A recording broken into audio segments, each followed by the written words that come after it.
sesuai aturan PP nomor 36 tahun 2024 bahwa ada kenaikan tarif masuk kawasan konservasi. Dalam hal ini objek wisata di Taman Nasional Gunung Halimun Salak, salah satunya di Gerbang Borobudur. Kenaikan tarif ini berlaku tanggal 30 Oktober tahun 2024. Yang semula tarif kita itu PNBP itu 7.500.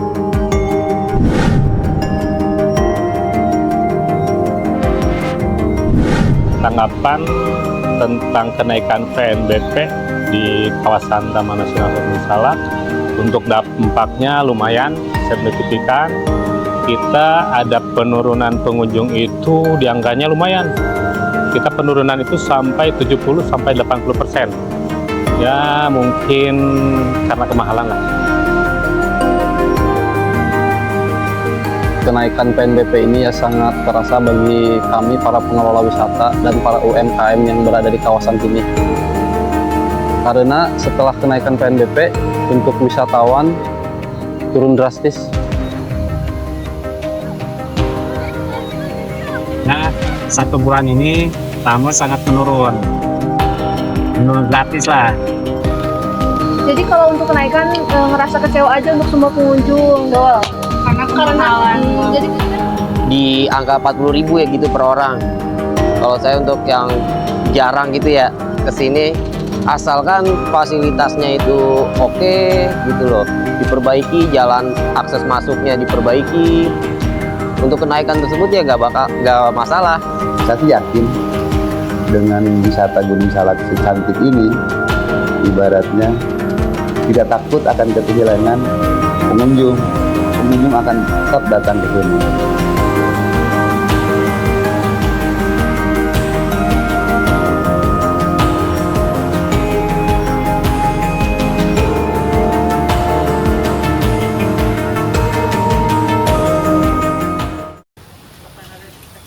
Taman Nasional Gunung Halimun Salak merupakan salah satu kawasan hutan hujan tropis dataran pegunungan terluas yang terletak di wilayah administrasi Kabupaten Sukabumi dan Kabupaten Bogor di Provinsi Jawa Barat, serta Kabupaten Lebak di Provinsi Banten. Kawasan Taman Nasional Gunung Halimun Salak berfungsi sebagai pelindung hutan hujan dataran pegunungan, penyedia oksigen dan wilayah tangkapan air bagi kabupaten-kabupaten di sekelilingnya.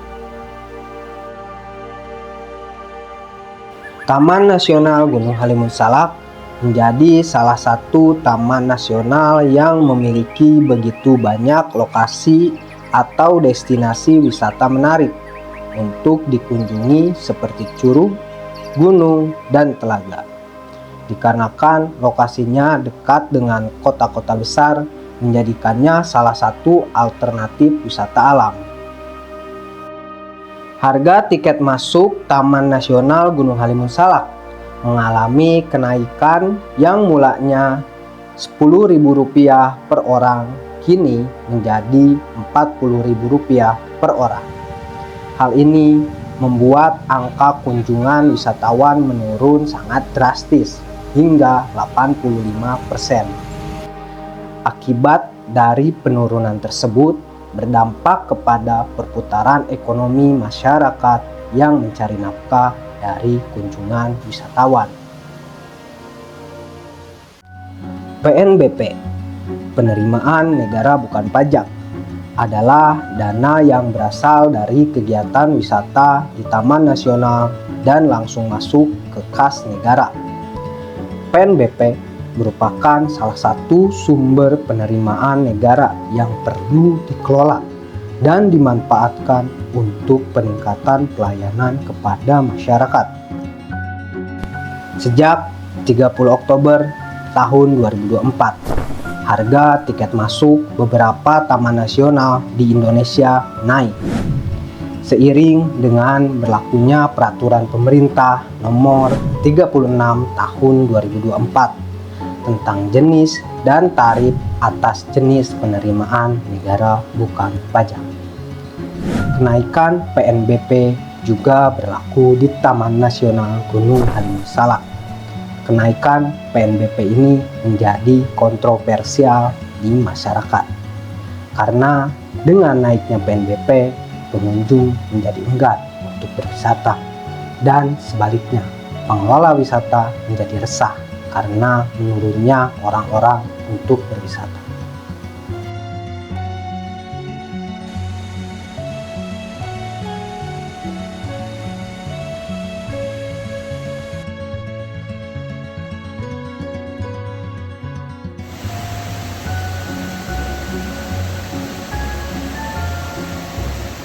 Assalamualaikum warahmatullahi wabarakatuh. Perkenalkan, nama saya Sumarna Adiansyah, biasa dipanggil Abeng.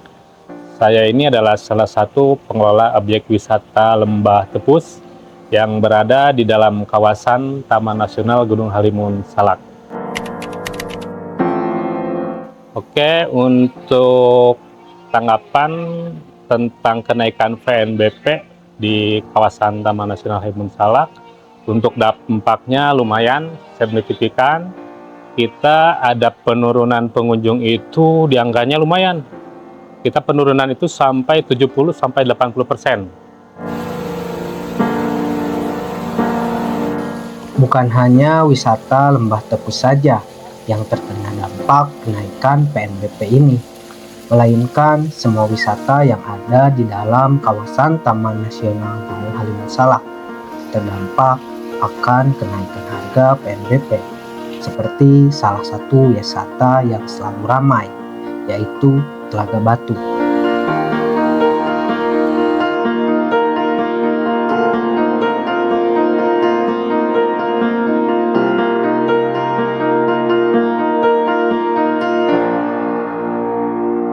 Assalamualaikum warahmatullahi wabarakatuh. Perkenalkan, nama saya Muhammad Haikal. Saya sebagai pengelola Telaga Batu yang berada di kawasan Gunung Halimun Salak, yang tepatnya berada di Desa Gunung Sari, Kecamatan Pemijahan, Kabupaten Bogor. Tanggapan saya untuk kenaikan PNBP ini ya sangat terasa bagi kami para pengelola wisata dan para UMKM yang berada di kawasan sini. Karena setelah kenaikan PNBP, untuk wisatawan turun drastis.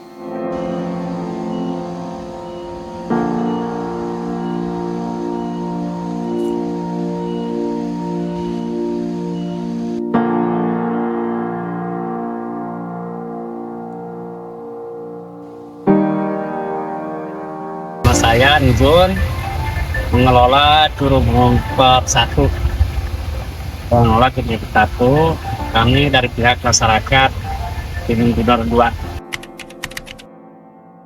Kenaikan PNBP pengunjung sangat menurun karena kan atau dari tiket mati juga kan begitu gratis naiknya.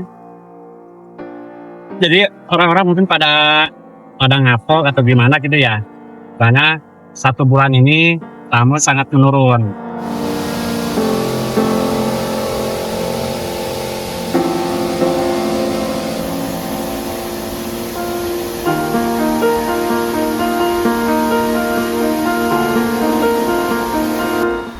Selain kepada pengelola wisata, kami turut menanyakan pendapat kepada wisatawan terkait kenaikan PNBP ini.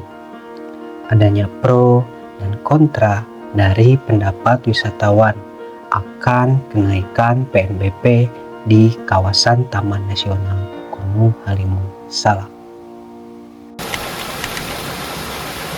Di angka 40.000 ya gitu per orang. Kalau saya untuk yang jarang gitu ya kesini, asalkan fasilitasnya itu oke gitu loh, diperbaiki, jalan akses masuknya diperbaiki. Untuk kenaikan tersebut ya nggak masalah. Jadi kalau untuk kenaikan ngerasa kecewa aja untuk semua pengunjung, Dol. Karena kemahalan jadi kan kita untuk liburan sama keluarga, family, kalau untuk kemahalan kan jadi yang aturan fasilitas kita untuk ke sini tuh untuk yang worth it, tapi jadi nggak worth it.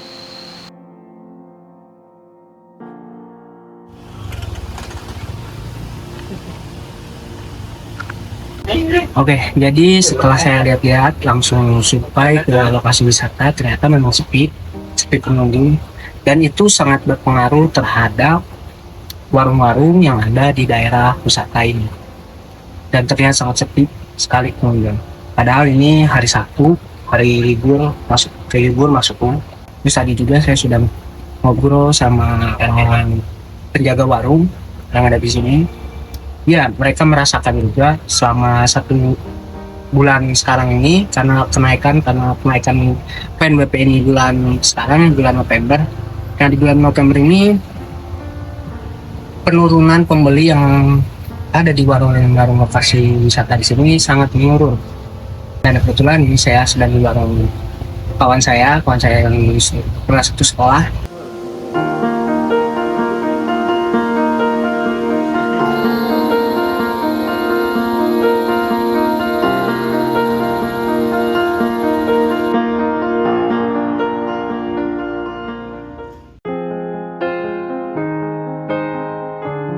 Di Taman Nasional Gunung Halimun Salak, Resort Salak 2, ada beberapa penyedia jasa wisata.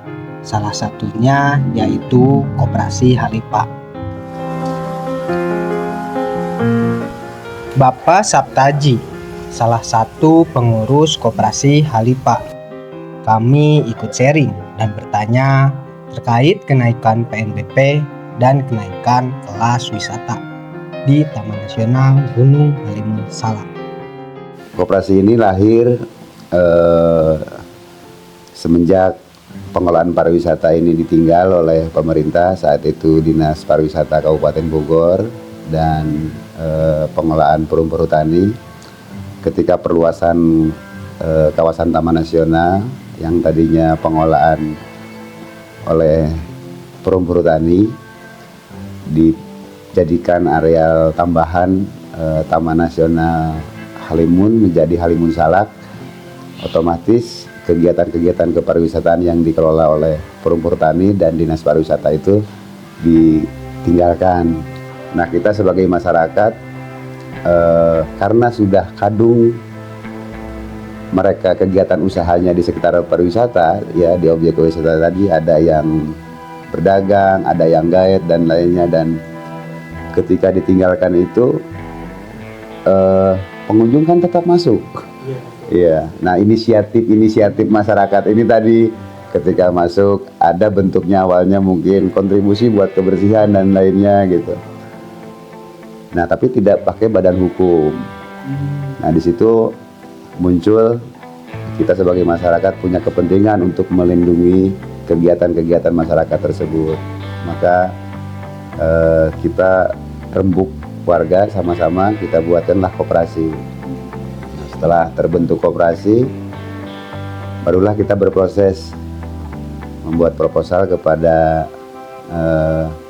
kalau saat itu izinnya itu cukup di Balai Taman Nasional.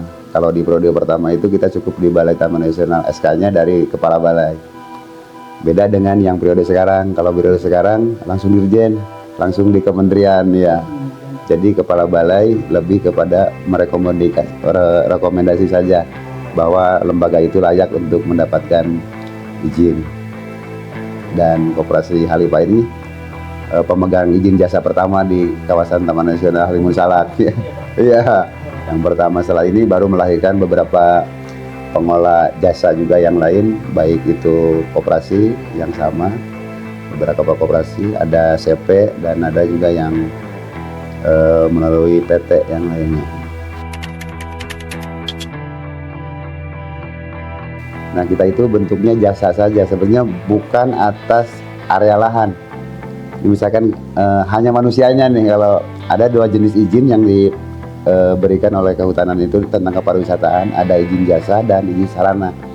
Nah, kalau izin sarana itu atas luasan, contoh resort berapa hektar luasannya, nanti dari sekian izin yang diusulkan hanya 10% yang bisa dibuat bangunan contoh gitu, sisanya harus tetap hijau, harus tetap ada tumbuhannya. Nah, kalau kita izin jasa atas manusianya, di situ di jasa itu ada perdagangan, makanan minuman, pedagang tuh, ada jasa lokal gate, guide lah gitu ya, yang ngantar gitu.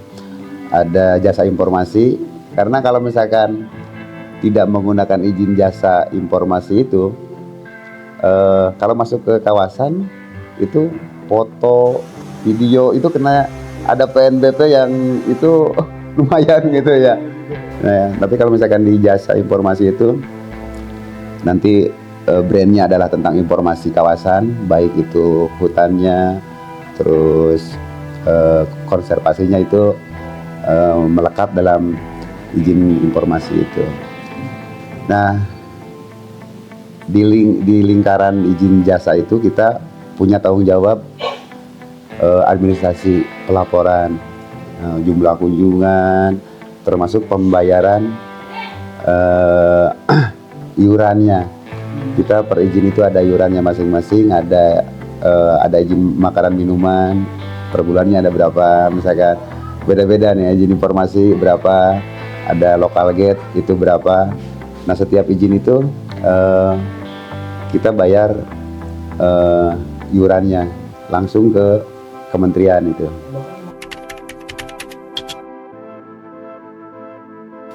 Kita punya wilayah itu mulai dari Curug Pangeran ya, Curug Pangeran, Balong Endah, Tepus, ini ke sebelah sini sampai ke Gerbang Barat.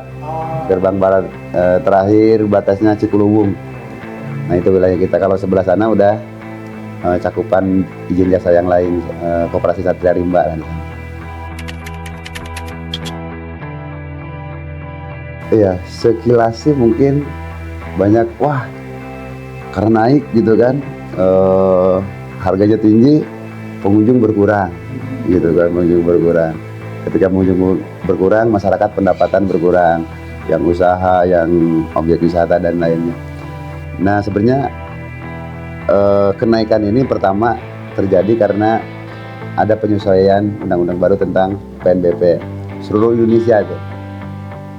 Berikutnya untuk di kita itu naik kelas. Tadinya kelas 3 yang rate harganya di bawah mungkin ya. Nah, sekarang naik di kelas 2. Iya sebenarnya kalau di sisi itu bagus. Satu lagi kelas 1 bahkan lebih mahal lagi nantinya. Nah, memang ini dilematis memang, ketika naik kelas otomatis nilai harga pun naik gitu kan. Ada alasan mungkin kenapa ini dinaikkan, terus dinaikkan di kelas, ada evaluasinya dimasukkan di kelas 2 gitu. Tempat ini cukup bagus gitu. Kalau memang masih tetap di kelas 3, otomatis pasarnya pasar kelas 3. Rame-rame gitu ya, massal, wisata massal. Nah, ketika wisata massal pasti meninggalkan jejak rusak, kotoran dan lainnya. Beda dengan mulai kelas 2. Kelas 2 mungkin ya naik tingkat, pengunjungnya pun berbeda, dia agak diukur dari secara ekonomi, keuangan pun yang sudah mampu dengan bayar sekian gitu kan. Nah, kunjungan pun datang ke sini ya, teman-teman yang peminat pariwisata model seperti itu kan tidak mau juga yang terlalu ramai. Dia lebih ya ibaratnya, kalaupun ada juga temannya yang sehobi gitu, yang misalkan orang yang senang trekking ya ketemu dengan orang trekking. Kalau sekarang kan ketemunya dengan siapapun gitu ya. Ya, nah emang di situ banyak hal gitu. Sekilas sih memang kunjungan jadi berkurang. Contoh saja kalau misalkan kita jalan, ini kan rusak dengan padatnya kunjungan. Iya. Kalau misalkan mungkin kunjungannya berkurang, otomatis ketika dibangun jalan juga potensi rusaknya sedikit lah gitu misalkan. Beban jalan juga akan ini. Nah, menghitungnya kan ketika naik kelas uangnya akan dapat sama masuk ke kawasan dengan jumlah sekian misalkan gitu kan, tapi jumlah kunjungannya sedikit gitu. Nah, potensi hutan tidak rusak gitu kan, seperti apa. Tapi balik lagi tinggal bagaimana kita berpikir. Sebenarnya kalau saya sih yakin dengan wisata Gunung Salak secantik ini, ibaratnya tidak takut akan kehilangan pengunjung. Pengunjung akan tetap datang ke sini. Tinggal bagaimana kita, kalau wisata itu sebenarnya sudah Tuhan ciptakan, udah nggak usah dirubah, nggak usah dipercantik apa segala macam, udah nggak usah dipoles-poles, udah tidak ada kekuatan yang bisa menciptakan seindah itu kecuali Tuhan kan, alam yang keren ini. Nah, manusianya tinggal 40.000 dengan senyuman, gitu kan, dengan pelayanan yang prima, memberikan kenyamanan, berikan informasi, hati-hati di jalan, jalannya rusak, harus bagaimana. Saya rasa nilai itu nggak jadi berat buat mereka. Iya, pelayanannya, servisnya. Ya karena misalkan kalau jalan dan lainnya gitu kan, fasilitas yang dibuat wisata itu kan sebenarnya batinnya kenyamanan gitu. Mau jalan rusak, mau kondisi apapun, tapi kalau batinnya sudah seneng, ketemu orang nyaman, pelayanannya enak, makanannya enak-enak, pemandangannya bagus, nilai segitu saya nggak jadi sesuatu yang berat menurut saya. Nah, kalau misalkan fasilitas jalan dan lainnya, saya rasa pemerintah tidak akan tinggal diam gitu. Karena kan media sekarang udah segini boomingnya gitu kan. Karena kemarin saya lihat di YouTube itu kan, masa 40.000 jalannya begini Pak gitu kan. Saya rasa ini sudah jadi sesuatu buat di atas. Itu tak kembali lagi tadi ke SDM ya, kepada pelaku pariwisatanya sendiri, termasuk petugas-petugas, memberikan informasi sejelas-jelasnya tentang nilai yang mereka berikan. Sekarang itu kritis, orang-orang itu sekarang kritis. Ketika nilai berapa, harus dijawab dengan tiket berapa, harus terlampir ada tiket apa untuk gitu. Iya, buktinya ini jadi penting ketika saya juga tidak tahu berapa banyak yang melakukan model seperti itu. Misalkan contoh tiket harganya sekian, tapi tiket hanya yang diberikan sekian. Itu jadi tanda tanya kadang-kadang. Ini penting. Apa sih arti dari sebuah tiket sebenarnya? Itu kan benda yang mudah dicetak dan lainnya. Kenapa harus menjadi polemik gara-gara jumlah sekian dikasih tiketnya sekian? Tiket nggak cetak ulang kan, dicetak. Pemerintah sudah menyiapkan gitu, kalau pemerintah juga tiket ada, sudah saja diberikan. Jadi tidak lagi ada bentuk bahasa pungli. Karena mereka tahunya kenapa pungli, karena mungkin ini misalkan 40.000, saya jumlah sekian, saya dapat ikan sekian gitu. Nah berarti sisa itu mungkin yang dipersangkakan mungkin.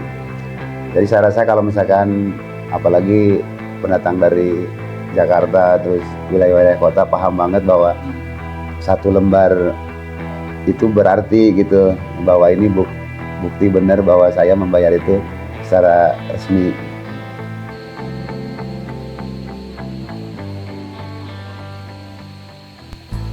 Kenaikan tarif masuk Gunung Halimun Salak Resort Salak 2 menjadi sebuah problem bagi pengunjung dan pengelola wisata. Kenaikan ini bukan dari adanya pungli, tetapi dari perubahan peraturan pemerintah nomor 12 tahun 2014 menjadi peraturan pemerintah nomor 36 tahun 2024 tentang jenis dan tarif atas jenis penerimaan negara bukan pajak.